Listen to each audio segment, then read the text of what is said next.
অধিবেশন করলে চলবে না।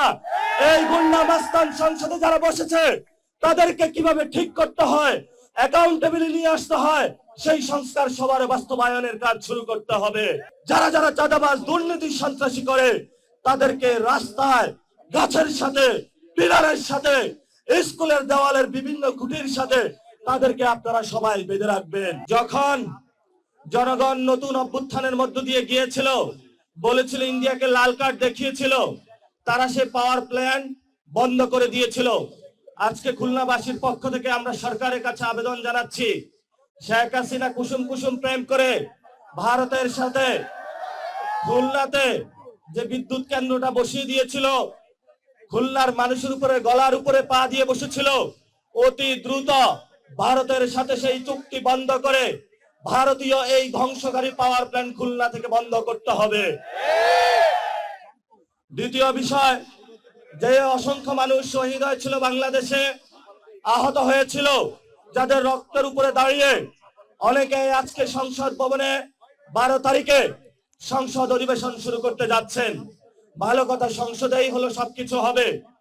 তবে এই সংসদ নির্বাচনে রিফর্ম অ্যাসেম্বলি নামে বা সংস্কার সভা নামে একটি সংসদ অধিবেশন হওয়ার কথা ছিল, কিন্তু আমরা দেখেছিলাম আমাদের যিনি বাংলাদেশে প্ল্যান দেখানোর চেষ্টা করেছিলেন জনাব তারেক রহমান বলেছিলেন আপনারা সবাই গণভোটে হ্যাঁ দিবেন।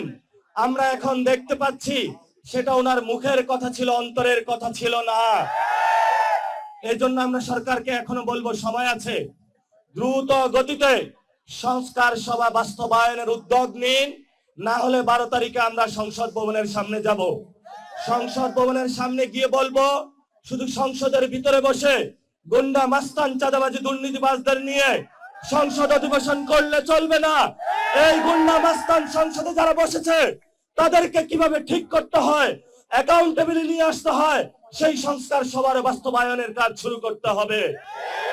সেই দিন যদি আমাদেরকে পুলিশ দিয়ে নিবৃত্ত করার চেষ্টা চালানো হয়, আমরা আপনাদেরকে বলে দিতে চাই, কান খুলে শুনে রাখুন, আমরা এই সংস্কারের জন্য রাজপথে নেমেছিলাম। আমাদেরকে একজনকে মেরেছিল, 40 জন সামনে গিয়েছিল, 40 জনকে মেরেছিল, 400 জন সামনে গিয়েছিল। আমরা সেই দিন ভয় পাই নাই। তাকে ভয় দেখান, মামলা হামলা করে ভয় দেখান। সেই সময় আমি যখন ক্যাম্পাসে ছিলাম, ন্যাশনালিস্ট ফোর্সের কাউকে দেখি নাই।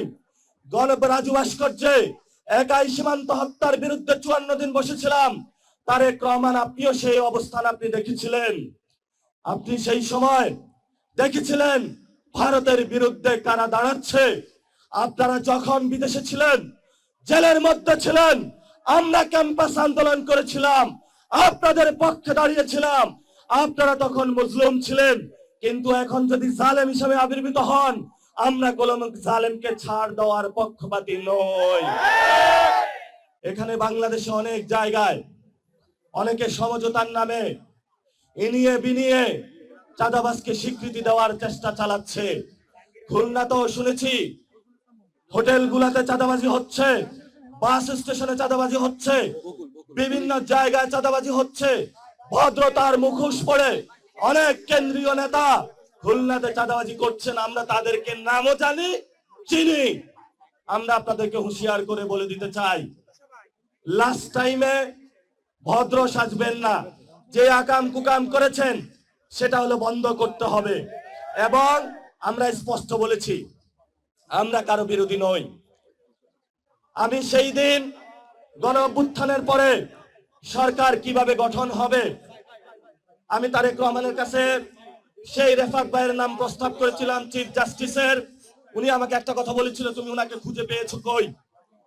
আমি রিফাত ভাইকে খোঁজার জন্য সেই বাড্ডার অলিগলিতে বেরিয়েছিলাম, যেই কোনো সময় মৃত্যুর মুখে প্রস্তুত হতে পারতাম, কিন্তু আমরা সেই রিস্কটা নিয়েছিলাম। আমি আপনাকে সেই দিন বলেছিলাম যে আপনি বাংলাদেশের রিসোর্স দেখতে না পারেন, বাংলাদেশের 18 কোটি মানুষ যে সম্পদ রয়েছে এটার উপরে যদি আমরা বিশ্বাস রাখতে পারি, তবেই আমরা মর্যাদা নিয়ে বসবাস করতে পারবো, আদারওয়াইজ পসিবল না। আমাদের দিল্লি দরকার নাই, আমাদের ঢাকা আছে, যেই ঢাকাকে শক্তিশালী করে একটা সময় ভারতবর্ষে নতুন কিছু সূচিত হয়েছিল, এটা আমাদের ভুলে গেলে চলবে না। প্রিয় তরুণ যুবা ভাইরা, ভয় পাইবেন না। আপনারা পাড়ায় মহল্লায় চাঁদাবাজ, সন্ত্রাস, দুর্নীতির বিরুদ্ধে কমিটি গঠন করেন। কমিটি গঠন করে যারা যারা চাঁদাবাজ, দুর্নীতি, সন্ত্রাসী করে তাদেরকে রাস্তায় গাছের সাথে, পিলারের সাথে, স্কুলের দেওয়ালের বিভিন্ন খুঁটির সাথে তাদেরকে আপনারা সবাই বেঁধে রাখবেন। প্রশাসন যদি এসে বলবেন তোমরা গ্রেফতার করতে পারো না, আমরা তাকে গ্রেফতার করেছি, তারপরে তাদেরকে প্রশাসনের হাতে তুলে দিবেন। আমরা আপনাদেরকে শেষ কথা যেটা বলে দিতে চাই, আমরা বাংলাদেশে চাঁদাবাজি, দুর্নীতি, সন্ত্রাসী মেনে নিব না, মেনে নিব না।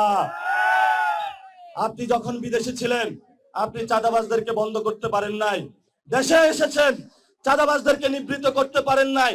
ঠিক আছে, আপনি আপনার কাজ করেন অফিসিয়াল, আমরাই আপনার চাঁদাবাজি বন্ধ করে দিতেছি, আমরাই আপনার চাঁদাবাজি বন্ধ করে দিতেছি, সমস্যা নাই।